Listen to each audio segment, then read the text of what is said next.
વિદ્યાર્થી મિત્રો પ્રણામ. ધોરણ 8 ગણિત પ્રકરણ 11 માપન. મિત્રો આગળના સ્વાધ્યાયની અંદર આપણે પરિમિતિ અને ક્ષેત્રફળ પહેલું સ્વાધ્યાય તો એમાં પરિમિતિને લગતા દાખલા જોયા, બીજા સ્વાધ્યાયમાં આપણે ક્ષેત્રફળને લગતા દાખલા જોયા. હવે આપણે પૃષ્ઠફળને લગતા દાખલા સ્વાધ્યાય 11.3 ની અંદર સમજવાના છે. તો પહેલા પૃષ્ઠફળ કોને કહેવાય અને એની અંદર લંબઘન, ઘન અથવા સમઘન અને નળાકાર આ ત્રણ ઘન પદાર્થો છે એના પૃષ્ઠફળના સૂત્રો આપણે સમજવાના છે અને સૂત્રોની મદદથી આપણે દાખલા ગણવાના છે. તો પહેલા પૃષ્ઠફળ એટલે શું એ સમજીએ. તો મિત્રો એમાં બે શબ્દો છે. પૃષ્ઠફળ, પૃષ્ઠનો અર્થ થાય સપાટી અને ફળ એટલે ક્ષેત્રફળ. તો મિત્રો પૃષ્ઠફળ કોને હોય? ઘન પદાર્થને પૃષ્ઠફળ હોય. કોઈ એક કાગળ છે, આવો આ કાગળ છે, તો કાગળને પૃષ્ઠફળ ના હોય, ક્ષેત્રફળ હોય. આ દ્વિપરિમાણીય સમતલીય પદાર્થ છે, સમતલીય સપાટી છે જેને બે પરિમાણ છે, લંબાઈ અને પહોળાઈ. તો એને માત્ર ક્ષેત્રફળ હોય, પૃષ્ઠફળ ના હોય. પૃષ્ઠફળ કોને હોય? ત્રિપરિમાણીય પદાર્થ એટલે ઘન પદાર્થને, એટલે કે જે ત્રણ પરિમાણ ધરાવતો હોય, લંબાઈ, પહોળાઈ અને ઊંચાઈ. જેમ કે આ લંબઘન છે, આ લંબઘન તમારી સામે છે, આ ઘન પદાર્થ છે જેનું આ માપ છે લંબાઈ, બાજુમાં પહોળાઈ અને ઊંચાઈ. તો આને પૃષ્ઠફળ હોય. લંબઘન છે, ઘન છે, નળાકાર, શંકુ, ગોલક એટલે કે ગોળો, આ બધાને પૃષ્ઠફળ હોય. તો પૃષ્ઠફળ એટલે શું એ પહેલા સમજીએ. તો પૃષ્ઠફળ એટલે આપેલો ઘન પદાર્થ છે કે કોઈ પણ ઘન પદાર્થ છે એની બધી જ સપાટીઓના ક્ષેત્રફળનો સરવાળો, એને કહેવાય એ ઘન પદાર્થનું પૃષ્ઠફળ. આપેલું જે ઘન પદાર્થ છે એની બધી જ સપાટીઓના ક્ષેત્રફળનો સરવાળો, એને એનું પૃષ્ઠફળ કહેવાય. હવે પૃષ્ઠફળ એ શું છે મિત્રો? ક્ષેત્રફળનો સરવાળો જ છે, એટલે એક પ્રકારનું ક્ષેત્રફળ જ થયું. પરંતુ એક કરતા વધુ સપાટીઓનું ક્ષેત્રફળ આપણે ભેગું કરીએ, સરવાળો કરીએ એટલે પૃષ્ઠફળ બની જાય. તો એ પૃષ્ઠફળ એક ક્ષેત્રફળનો સરવાળો જ છે, એટલે પૃષ્ઠફળનો એકમ ક્ષેત્રફળના એકમ જેવો જ હોય, સેન્ટીમીટર સ્ક્વેર, મીટર સ્ક્વેર. હવે આપણે અહીંયા ત્રણ ઘન પદાર્થોના પૃષ્ઠફળનો અભ્યાસ કરવાનો છે. એમાં છે લંબઘન, જેને ક્યુબોઇડ કહેવાય. બીજો છે ઘન અથવા જેને સમઘન કહીએ છીએ, જેને ક્યુબ કહેવાય. ત્રીજો નળાકાર, જેને આપણે સિલિન્ડર કહીએ છીએ.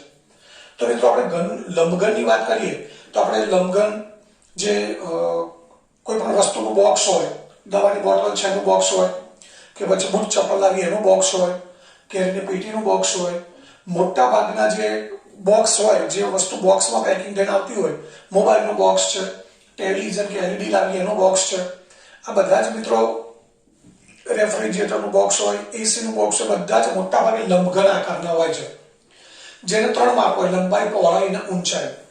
તો તમારી સામે એક લંબઘન દોરેલો છે જેની આગળની સપાટી છે એબીસીડી છે, લંબચોરસ. પાછળની સપાટી છે પીક્યુઆરએસ.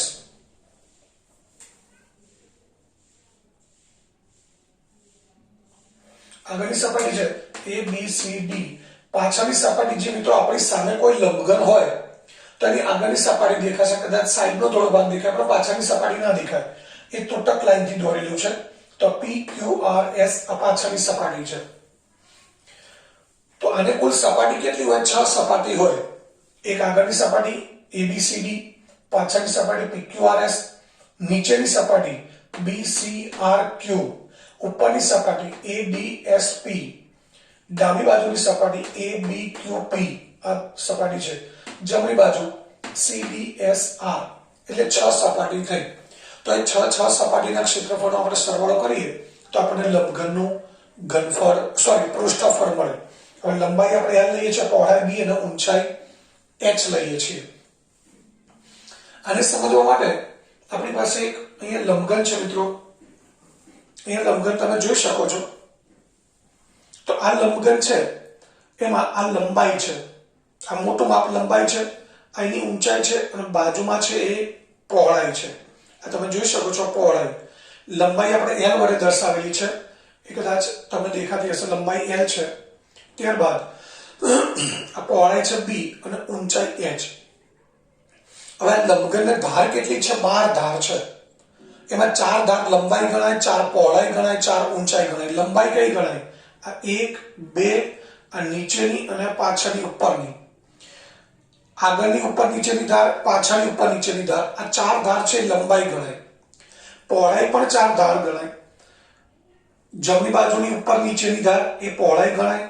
ડાબી બાજુની પણ ઉપર નીચેની ધાર એ પણ શું ગણાય? પહોળાઈ ગણાય. ત્યારબાદ ઊંચાઈ પણ 4 ધાર ગણાય. જમણી બાજુની ઊભી ધાર આગળની અને ઊભી ધાર પાછળની, આ ઊંચાઈ ગણાય, આ પણ ઊંચાઈ ગણાય. ત્યારબાદ ડાબી બાજુની આ ઊભી ધાર અને આ ઊભી ધાર, તો આ 4 ઊંચાઈ ગણાય. એટલે મિત્રો આપણી આ સૂત્રો ત્યારે જ યાદ રહેશે અને કયા સૂત્રનો ઉપયોગ કરવો ત્યારે જ ખબર પડશે કે આપણને લંબઘન છે એ આપણા મગજમાં ક્લિયર હોવો જોઈએ. લંબઘન આપણી સામે કોઈ બોક્સ છે તો એમાં કયું લંબાઈ ગણાય, કયું માપ પહોળાઈ ગણાય, કયું માપ ઊંચાઈ ગણાય, એ આપણા મગજમાં પહેલા ક્લિયર હોવું જોઈએ. તો આપણે કયા સૂત્રનો ઉપયોગ કરવો એ બરાબર સમજી શકીએ. ફરીથી એકવાર લંબાઈ છે, આ પહોળાઈ છે, આ ઊંચાઈ છે, લખી છે લંબાઈ L, પહોળાઈ છે B અને ઊંચાઈ છે H. એ બધા માપ અહીંયા આપણે લખેલા છે. હવે આપણે માપ ખબર પડી ગઈ. હવે પૃષ્ઠફળ શોધવું છે. તો મિત્રો 6 સપાટીના ક્ષેત્રફળનો આપણે સરવાળો કરવો છે. તો આગળનું જે સપાટી છે લંબચોરસ આકારની, એનું ક્ષેત્રફળનું સૂત્ર શું થાય? લંબાઈ ગુણ્યા ઊંચાઈ. આ લંબચોરસ સપાટી છે પણ આ માપને આપણે પહોળાઈ નથી લીધી, ઊંચાઈ લીધી છે. એટલે લંબાઈ ગુણ્યા ઊંચાઈ LH થશે. મિત્રો આગળની સપાટીનું જે ક્ષેત્રફળ હોય એ જ એક્ઝેક્ટ કોનું હોય? પાછળનું. એટલે પાછળનું પણ શું થશે? LH. એટલે પાછળની સપાટી જેનું ક્ષેત્રફળ પણ LH થશે. એટલે આગળનું LH અને પાછળનું LH, LH plus LH, 2LH થયું. ત્યારબાદ જમણી બાજુની સપાટી, આ B છે પહોળાઈ, આ ઊંચાઈ H છે. આ B, આ H એટલે BH થયું. આ BH છે જમણી બાજુની, તો ડાબી બાજુની પણ શું થાય મિત્રો? BH. એટલે આ BH થયું. તો LH આગળનું, LH પાછળનું, જમણી બાજુ BH, ડાબી બાજુ પણ BH. હવે નીચેનું જોઈએ. તો આ રીતે આપણી સામે લંબઘન છે, ત્યાં તળિયું ગણાય, આ મથાળું ગણાય. તો તળિયામાં આ જે આગળની ધાર છે તો લંબાઈ છે, આ ધાર છે શું છે? પહોળાઈ. એટલે આ લંબાઈ છે, આ પહોળાઈ છે. તો આ ક્ષેત્રફળ શું થાય? LB.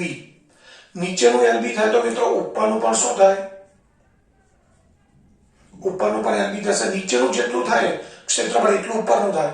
એ નીચેનું LB છે. LB કેમ થયું? ફરી એકવાર જોઈ લો. આ L છે અને આ શું છે? B છે. એટલે આ L અને આ B, એટલે આ થશે LB. આ નીચેની સપાટી છે, આ LB છે, તો ઉપરનું પણ શું થાય? LB. એટલે હવે તમે સમજી ગયા છો કે અહીંયા આ પૃષ્ઠફળ છે એનું આપણે સૂત્ર સમજીએ. લંબઘનનું પૃષ્ઠફળ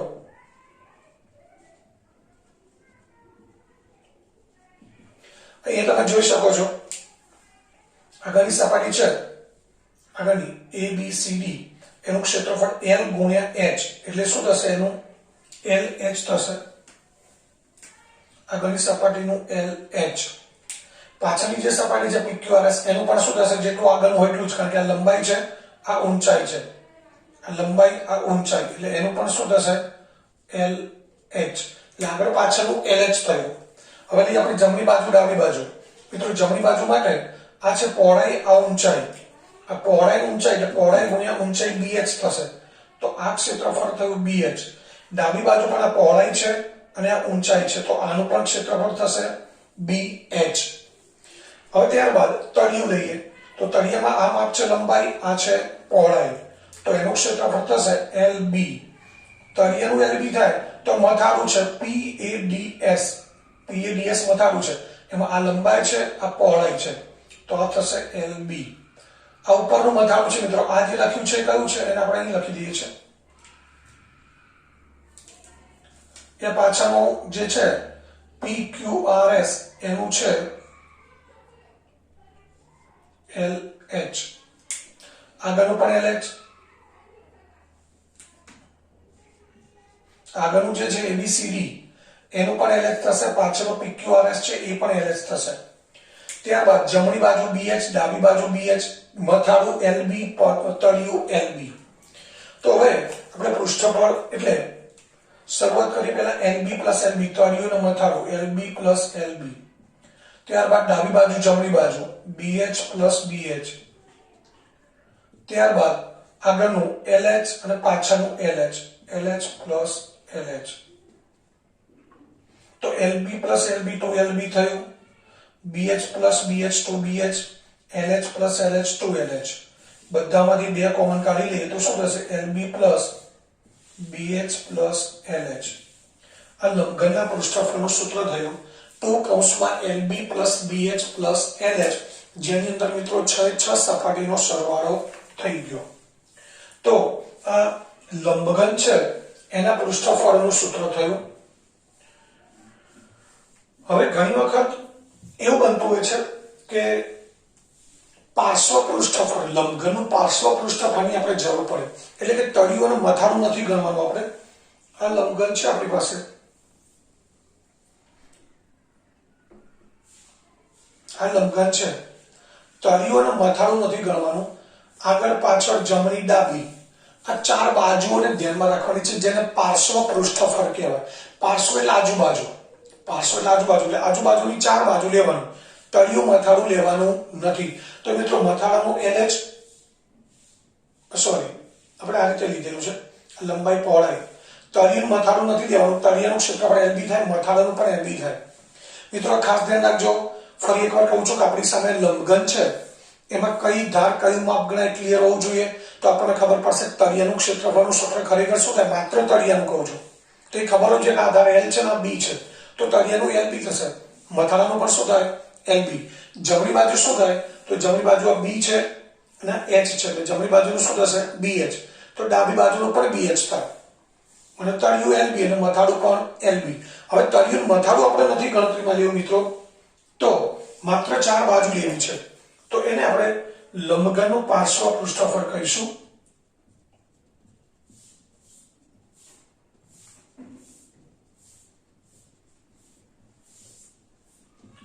પાર્શ્વ પૃષ્ઠફળ તળિયું મથાળું નથી લેવાનું, એટલે આગળની સપાટી આવશે LH, પાછળની પણ LH, ડાબી બાજુ BH, જમણી બાજુ પણ BH. LH પ્લસ LH શું થાય? 2LH અને BH plus BH two BH. આમાંથી શું કોમન કાઢી શકાય? 2H, એટલે 2H કૌંસમાં L પ્લસ B. તો આ થયું લંબઘનનું પાર્શ્વ પૃષ્ઠફળનું સૂત્ર. આ યાદ રાખજો ખાસ, જ્યારે કોઈ બોક્સ છે કે કોઈ પેટી છે મિત્રો, એની આપણે તળિયું મથાળુંને રંગવું નથી, માત્ર એની ચાર દિવાલો રંગવી છે, તો આ સૂત્રનો આપણે ઉપયોગ કરવો પડે. એ ઉપરાંત ઘણી વખત એવા દાખલા પૂછાય કે કોઈ લંબઘન ઓરડો છે, રૂમ છે, એની માત્ર ચાર દિવાલોને અંદરથી રંગવાની છે, મથાળું તળિયે કશું કરવાનું નથી, તો ત્યાં પણ ખબર પડવી જોઈએ કે ચાર દિવાલો લંબઘન ઓરડો છે, તેની ચાર દિવાલો માટે પાર્શ્વ પૃષ્ઠફળનું સૂત્ર આવે. મિત્રો આ સૂત્ર હજુ બીજી એક રીતે પણ લખી શકાય છે.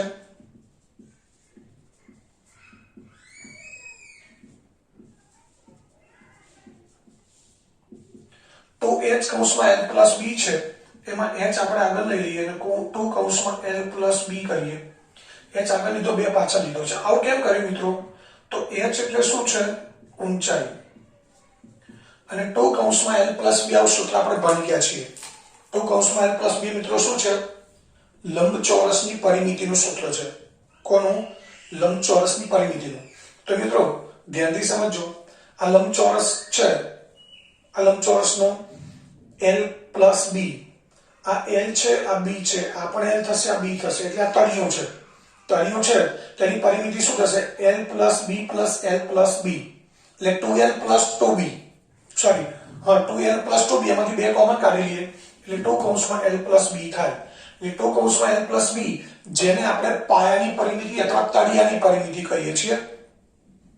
ખાસ ધ્યાન રાખજો, ઘણી વખત મિત્રો આપણને આવું આપેલું હોય કે કોઈ લંબઘન ઓરડો છે, એનું ભોંયતળિયાની પરિમિતિ 100 મીટર છે અને ઊંચાઈ છે 4 મીટર, તો એની ચાર દિવાલોનું ક્ષેત્રફળ શોધવાનું પૂછાય, કે જેમાં આપણે માત્ર ઊંચાઈ અને પાયાની પરિમિતિ આપેલી છે, જે ભોંયતળિયું છે એની પરિમિતિ આપેલી છે, લંબાઈ પહોળાઈ નથી આપી રૂમની, તો આપણે ચાર દિવાલોનું ક્ષેત્રફળ શોધવા શું કરવું પડે?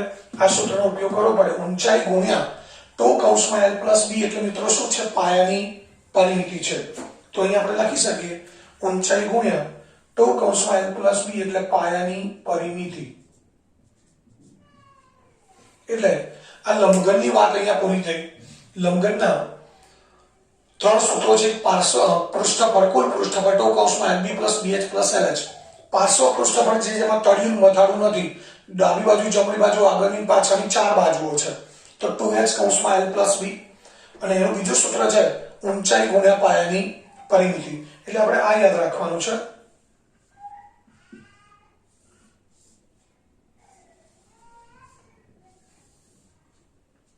આ તો યાદ રાખવાનું છે, સાથે સાથે બીજું શબ્દોમાં ઊંચાઈ ગુણ્યા પાયાની પરિમિતિ. તો મિત્રો આ લંબઘનની વાત થઈ, આ લંબઘનના પૃષ્ઠફળ થયું. હવે ત્યારબાદ આગળ જોઈએ આપણે ઘનનું પૃષ્ઠફળ. ઘન અથવા જેને સમઘન કહેવાય, એને આપણે ક્યુબ કહીએ છીએ. મિત્રો તમે ક્યુબ કોના માટે શબ્દ વાપરો છો? જે પેલા અલગ અલગ કલરના ખાનાવાળો ક્યુબ આવે એને આપણે ક્યુબ કહીએ છીએ, પરંતુ એવું નથી મિત્રો. ક્યુબ એટલે કોઈ પણ ઘન આકારની વસ્તુ હોય એ ઘનનું અંગ્રેજી ટૂંકમાં ક્યુબ છે. પણ આપણે ગુજરાતી લોકોની તકલીફ એ છે કે અમુક અંગ્રેજી શબ્દને ઠોકી બેસાડેલા છે કે ભાઈ ક્યુબ એટલે રમવાનો જે ક્યુબ આવે એને જ ક્યુબ કહેવાય. પણ એવું નથી. કોઈ વસ્તુનું આપણે બોક્સ લાવ્યા હોય, કોઈ ગિફ્ટ લાવ્યા હોય, એને જેમ કે કોઈ ઘડિયાળ લાવી તો ઘડિયાળનું બોક્સ લગભગ ઘન આકારનું હોય, તો એ ક્યુબ જ કહેવાય. એ પણ શું છે મિત્રો? ક્યુબ જ છે.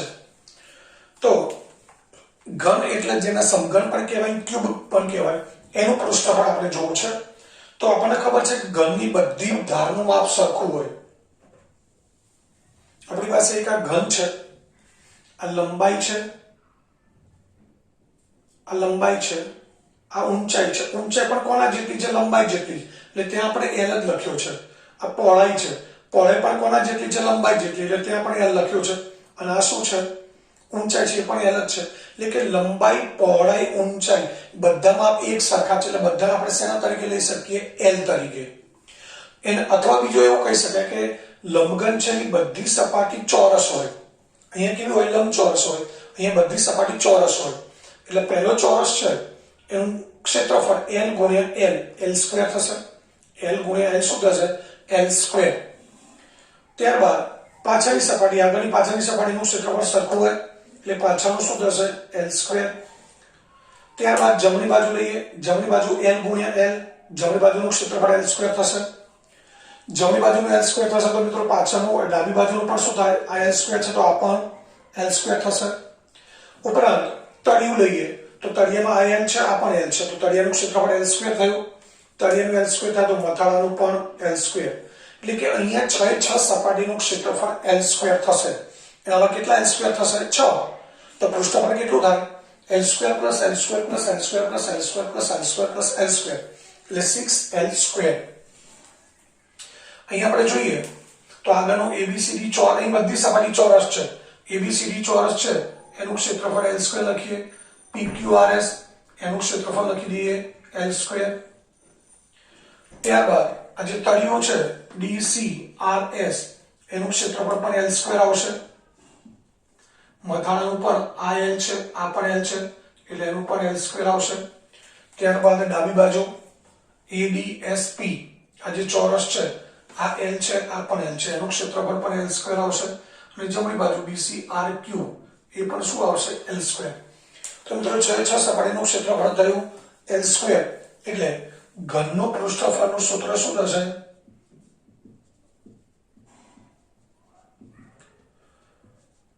L² plus L² plus L² plus L² plus L² plus L².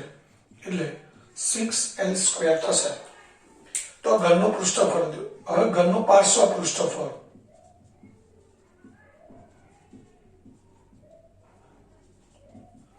ઘનનું પાર્શ્વ પૃષ્ઠફળ એટલે મિત્રો એમાં પણ તળિયું મથાળું આપણે નથી ગણતા. તો મથાળાનો L², તળિયાનો L² કાઢી નાખો. 6L² માંથી 2 L² કાઢી નાખો તો શું થઈ જાય? 4L². તો આ ઘનનું પાર્શ્વ પૃષ્ઠફળનું સૂત્ર થઈ 4L². એકદમ ઈઝી છે મિત્રો. આકૃતિ આપણા મગજમાં ક્લિયર હોય તો દરેક સૂત્ર એકદમ ઈઝીલી આપણે યાદ રાખી શકીએ. એટલે સૌથી પહેલા ખબર ના હોય કે ના જાણતા હોય તો લંબઘન કોને કહેવાય? આપણી સામે આપણને વિઝ્યુલાઇઝ થવું જોઈએ કે આપણી સામે લંબઘન છે, તેની સામેની નીચે, સામેની ઉપરની નીચેની ધાર છે એ લંબાઈ ગણાય. બે ઊભી ધાર છે ઊંચાઈ ગણાય. ડાબી બાજુ જમણી બાજુ અંદર જે ચાય છે ઉપરની છે એ પહોળાઈ ગણાય, પાછળની જે ઉપર નીચેની ધાર છે લંબાઈ ગણાય, અને પાછળની જે ઊભી ધાર છે ઊંચાઈ ગણાય. હવે આપણા મગજમાં આખો લંબઘન છે એ વિઝ્યુઅલાઇઝ થવો જોઈએ. તો મિત્રો સૂત્રો ગોખવાની ક્યાંય જરૂર પડશે નહીં, આટલું ધ્યાનથી સમજો. તો અને આ ઘન તો એકદમ ઈઝી છે, ખબર પડી ગયા. પૃષ્ઠફળ 6l², પાર્શ્વ પૃષ્ઠફળ 4l². એમાં પણ ખબર પડવી જોઈએ કે બધી બાજુ સરખી છે, 12 ધાર છે, 12 ધાર સરખી છે જે l વડે દર્શાવાય. તો એમાં 6 ચોરસ બને, આગળનું ચોરસ, પાછળ જમણી બાજુ, ડાબી બાજુ, ઉપર નીચે બધા ચોરસ છે. દરેક ચોરસનું ક્ષેત્રફળનું સૂત્ર છે મિત્રો l². તો હવે કેટલા l² થાય? 6l². તો પૃષ્ઠફળ કેટલું થઈ ગયું? 6l². હવે જ્યારે આપણે પાર્શ્વ પૃષ્ઠફળની વાત કરીએ તો મથાળું તળિયું કાઢી નાખો, આજુબાજુના કેટલા ચોરસ વધ્યા? 4 ચોરસનું ક્ષેત્રફળ l² કરીએ આપણે તો કેટલું થાય? 4l². તો મિત્રો એકદમ ઈઝી છે સૂત્રો. હવે આપણે જઈએ નળાકાર. તો નળાકાર જેને સિલિન્ડર કહેવાય. સિલિન્ડર માટે પણ આપણે ગેસ સિલિન્ડર માટે સિલિન્ડર વાપરીએ છીએ. કોઈક નળાકાર વસ્તુ, નળાકાર ડબ્બો હોય તો આપણે એ નળાકાર જે આકાર છે ડબ્બાનો એ સિલિન્ડર આકાર છે, એટલે નળાકારને અંગ્રેજીમાં સિલિન્ડર કહેવાય. હવે નળાકારને કેટલા માપ હોય? તો નળાકાર વસ્તુ હોય એને 2 માપ હોય. એક એનો એને પહેલા સપાટી કેટલી હોય એ પહેલા ખબર હોય. જો નળાકારને 3 સપાટી હોય. એક તળિયું. તળિયું કેવા આકારનું હોય? નળાકાર ડબ્બો છે આપણા ઘરમાં એલ્યુમિનિયમનો કે સ્ટીલનો, એ તમે જોયેલો છે. એનું તળિયું કેવા આકારનું હોય છે? ગોળ ના બોલતા મિત્રો, એ વર્તુળાકાર કહેવાય. શું કહેવાય? ગોળ ના કહેવાય. ભૂલથી હવે આવી ભૂલ ના થવી જોઈએ કે નળાકારનો જે તળિયું છે વર્તુળાકાર ગણાય, મથાળું પણ કેવું ગણાય? વર્તુળાકાર. એટલે 2 સપાટીથી તળિયું, મથાળું, અને ત્રીજું ગોળ ફરતી સપાટી જે વક્રાકાર છે અને વક્ર સપાટી કહેવાય. મિત્રો આપણી પાસે નળાકાર પણ છે. નળાકાર તમે જોઈ શકો છો. આ તળિયું છે કેવા આકારનું છે? વર્તુળાકાર. આ મથાળું છે એ પણ કેવું છે? વર્તુળાકાર. આ તળિયું લઈએ, મથાળું લઈએ, વર્તુળાકાર છે. અને આ સપાટી છે એને વક્ર સપાટી કહેવાય. તો સપાટી 3 છે. માપ કેટલા છે આને? તો માપ 2 છે. એક પાયો અને મથાળું વર્તુળાકાર છે જે એક જ સમાન વર્તુળ છે. એ વર્તુળનું એક જ માપ હોય, ત્રિજ્યા. આ વર્તુળાકાર છે એ તમે જોઈ શકો છો. આ વર્તુળાકાર પાયો છે, એનું કેન્દ્રથી આ માપ છે એ મિત્રો વર્તુળની ત્રિજ્યા છે. આ વર્તુળની ત્રિજ્યા છે. નળાકારને ઉભો કરી દે એટલે આ માપ છે એની ઊંચાઈ છે. તો નળાકારને 2 જ માપ હોય એટલે ક્લિયર હોવું જોઈએ નળાકાર આપણા મગજમાં.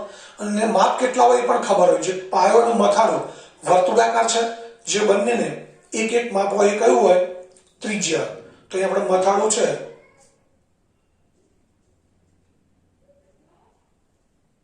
એમાં પણ આ રીતે બતાવી શકીએ. મથાળું છે એની પણ આ ત્રિજ્યા છે. આ પાયો છે, તળિયું છે, એને પણ ત્રિજ્યા છે. બીજું માપ છે ઊંચાઈ.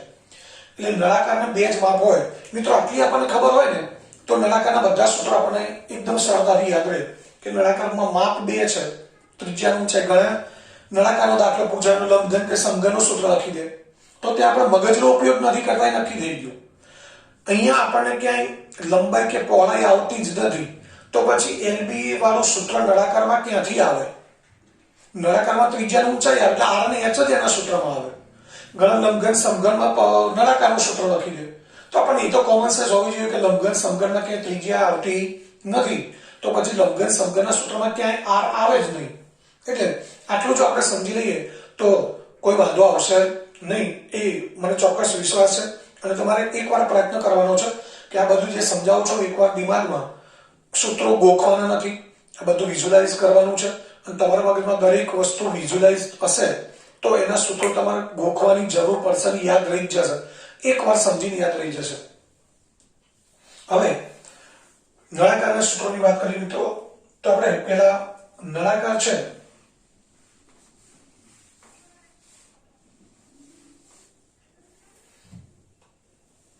નળાકાર મિત્રો 3 પ્રકારના હોય છે. એ આપણે પેલા 3 નળાકાર લઈ લઈએ. એક નળાકાર કયો? તો આપણી પાસે લંબચોરસ કાગળ છે. આ લંબચોરસ કાગળ છે એને આપણે આ રીતે વાળીને ભેગો કરી દઈએ તો આ એક નળાકાર બની ગયો. આ નળાકાર બની ગયો મિત્રો. એમાં તમે જુઓ છો કે એનો તળિયાનો ભાગ ખુલ્લો છે અને મથાળાનો ભાગ પણ ખુલ્લો છે. એટલે આ તળિયું અને મથાળું બંને ભાગ કેવા છે? ખુલ્લા છે. એટલે આને આપણે ખુલ્લો નળાકાર કહીશું. શું કહીશું મિત્રો? ખુલ્લો નળાકાર. જેને તળિયું પણ નથી, એટલે કે તળિયું પણ ખુલ્લું છે, મથાળું પણ ખુલ્લું છે. અને આવા નળાકાર ક્યાં જોવા મળે? પાણીની પાઇપો, ગટર લાઈનનું કામ ચાલતું તો રોડની સાઈડમાં મોટી મોટી પાઇપો પડેલી હોય છે, ક્યાંક નાની પાઇપ હોય તો પાઇપને તો પાણી અંદરથી પસાર થવાનું છે, એટલે બંને બાજુ ખુલ્લી હોય તો એને આપણે કહીશું ખુલ્લો નળાકાર. હવે ખુલ્લા નળાકારની કેટલી સપાટી છે? તો માત્ર એક જ સપાટી છે. તળિયું નથી, મથાળું પણ નથી, એક જ સપાટી છે. એ સપાટી કઈ કહેવાય? વક્ર સપાટી. તો મિત્રો પહેલું સૂત્ર જોઈએ આપણે. અને પહેલા હવે લખી દઈએ નળાકારના માપ કયા કયા હોય. તો નળાકારના પાયાની ત્રિજ્યા r, પાયોનું મથાળું બંને મિત્રો ત્રિજ્યા r જ હોય, અને નળાકારની ઊંચાઈ h. આ બે માપ છે. હવે આપણે પહેલા જોઈએ નળાકારની વક્ર સપાટીનું ક્ષેત્રફળ.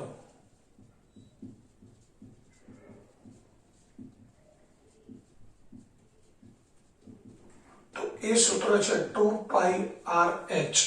શું છે નળાકારની વક્ર સપાટીનું ક્ષેત્રફળ?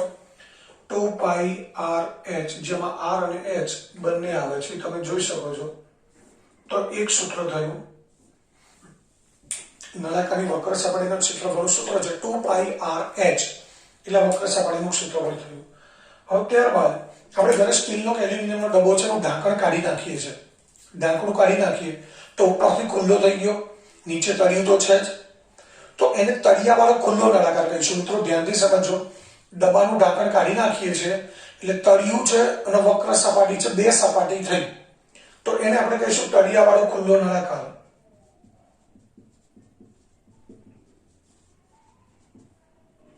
ખુલ્લા નળાકારની કુલ સપાટીનું ક્ષેત્રફળ. તો મિત્રો એ તળિયાવાળા ખુલ્લા નળાકારની કેટલી સપાટી છે? એક વક્ર સપાટી, એટલે વક્ર સપાટીનું ક્ષેત્રફળ, અને પ્લસ બીજું શું છે? વર્તુળાકાર તળિયું, ગોળાકાર નહીં, એટલે વર્તુળાકાર તળિયાનું ક્ષેત્રફળ. બંને સપાટીઓના ક્ષેત્રફળનો આપણે સરવાળો કરી દીધો. મિત્રો વક્ર સપાટીના ક્ષેત્રફળનું સૂત્ર આપણે લખેલું છે 2πrh. શું લખ્યું છે? 2πrh. અને વર્તુળાકાર તળિયાના ક્ષેત્રફળનું સૂત્ર છે πr². વર્તુળના ક્ષેત્રફળનું સૂત્ર આપણે ભણી ગયા આગળ. હવે આ 2πrh અને πr² બંનેમાંથી કોમન શું નીકળે? πr. અહીંથી πr લઈએ તો શું વધે? 2h. અને અહીંયાથી πr, r² માંથી r લઈએ એટલે શું વધે? r વધે. સ્ક્વેર વધે એવું ના હોય, કારણ કે r² નો મતલબ આપણને ખબર છે, r² એટલે r ગુણ્યા r છે. તો મિત્રો આ તળિયાવાળા ખુલ્લા નળાકારની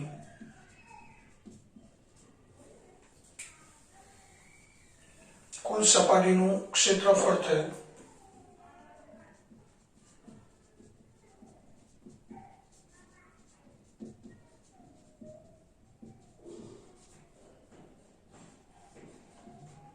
કુલ સપાટીનું ક્ષેત્રફળ શું થયું? πr કૌંસમાં 2h પ્લસ r. આ બીજું સૂત્ર થયું. πr કૌંસમાં 2h પ્લસ r. અને હવે ત્રીજું સૂત્ર આપણે સમજીએ.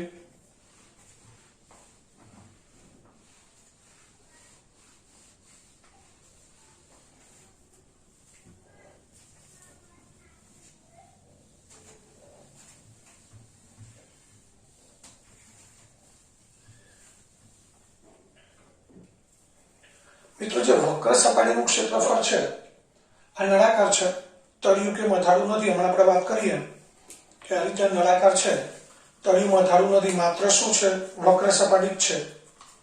વક્ર સપાટી છે એને પાર્શ્વ પૃષ્ઠફળ પણ કહી શકાય, કારણ કે તળિયું મથાળું આપણે કાઢી નાખીએ છીએ એટલે પાર્શ્વ પૃષ્ઠફળ થઈ ગયું. હવે બીજું સૂત્ર જોઈએ, એમાં તળિયું છે એટલે કે અહીંથી નળાકાર બંધ છે, ઉપરથી ખુલ્લો છે, તો એને શું કહીશું? તળિયાવાળો ખુલ્લો નળાકાર, જેમાં બે સપાટી આવે, એક વક્ર સપાટી, એક આ વક્ર સપાટી આવશે, અને બીજું આવશે વર્તુળાકાર તળિયું. મિત્રો ઘણી વખત દાખલા એવા પૂછાતા હોય કે આપણે ટાંકી જોયેલી છે, પાણીની ટાંકી, ક્યાંક સિમેન્ટની નળાકાર ટાંકી હોય, ક્યાંક પીવીસીની હોય છે, બરાબર, પ્લાસ્ટિકની ટાંકી, આપણે ઘરે ઓવરહેડ ટાંકી હોય છે એ પીવીસીની હોય છે. હવે એ ટાંકીને રંગ કરવો છે, તો રંગ કરવાનો હોય તો ક્યાં કરવાનો મિત્રો? ટાંકીને ઊંચી કરીને તળિયે તો રંગ કરવાનો હોય નહીં. રંગ ક્યાં કરવાનો? એક વક્ર સપાટી, બીજું એક ઉપરનું ઢાંકણ કે મથાળું. તો મિત્રો અહીંયા તળિયું છે ખરું, પણ આપણે ગણતરીમાં લેવાનું નથી. ટાંકીને રંગ કરવો છે તો તળિયું તો છે જ, તળિયા વગરની ટાંકી હોય નહીં, પરંતુ રંગ કરવાનો છે તો રંગ ક્યાં કરવાનો છે? વક્ર સપાટી અને ઉપર મથાળામાં. તો મિત્રો ત્યાં પણ કયું સૂત્ર વપરાય? સૂત્ર આ જ વપરાય. ભલે તળિયું છે ઉપરથી, તળિયું ગણવાનું નથી, ઉપરથી ઉપરની સપાટી ગણવાની છે. તો મિત્રો મતલબ તો એ જ થયો કે તમે વક્ર સપાટીનું તળિયું ગણો કે વક્ર સપાટીનું મથાળું ગણો, સૂત્ર આ જ આવશે. એટલે આ ખાસ ધ્યાન રાખવાનું છે કે જ્યારે ટાંકીને રંગવાની છે ત્યારે વક્ર સપાટીનું મથાળું બંને રંગવાનું છે, તો સૂત્ર આ જ આવશે તળિયાવાળા ખુલ્લા નળાકારનું. કારણ કે આપણે તળિયું ગણતા નથી, એટલે ઉપરનું બે તળિયું મથાળું બેમાંથી એક સપાટી અને વક્ર સપાટી ગણવાની હોય, બે સપાટી ગણો ને ત્યારે આ સૂત્ર આવશે. હવે ત્યારબાદ ત્રીજો છે બંધ નળાકાર.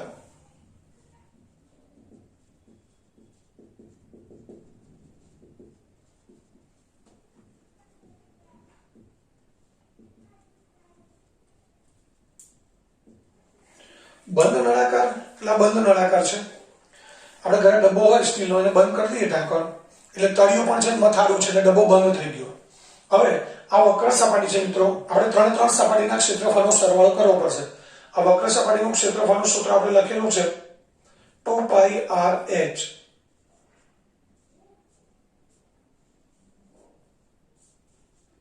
એટલે આ વક્ર સપાટી છે એનું ક્ષેત્રફળનું સૂત્ર થયું 2πr(h).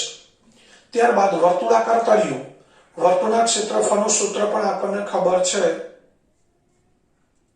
શું છે? πr². એ જ રીતે આ મથાળું લઈએ, મથાળાનું પણ આપણને ક્ષેત્રફળનું સૂત્ર ખબર છે, એ પણ શું છે? πr². એટલે આપણે કેટલા સૂત્રનો સરવાળો કરવાનો? વક્ર સપાટીનું 2πr(h), તળિયાનું πr², મથાળાનું પણ πr², અને બંધ નળાકાર કહેવાય, જેમાં તળિયું પણ છે મથાળું પણ છે. તો હવે આપણે અહીંયા સૂત્ર લખી દઈએ, વક્ર સપાટીનું ક્ષેત્રફળ પ્લસ વર્તુળાકાર તળિયાનું ક્ષેત્રફળ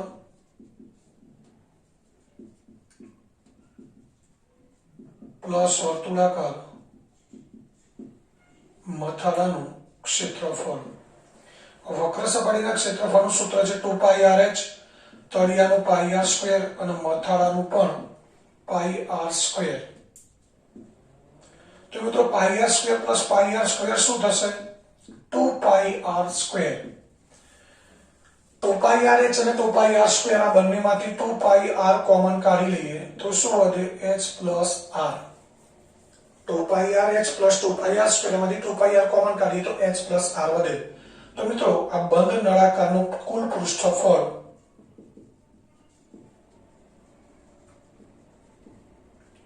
એનું સૂત્ર થયું 2πr કૌંસમાં h પ્લસ r.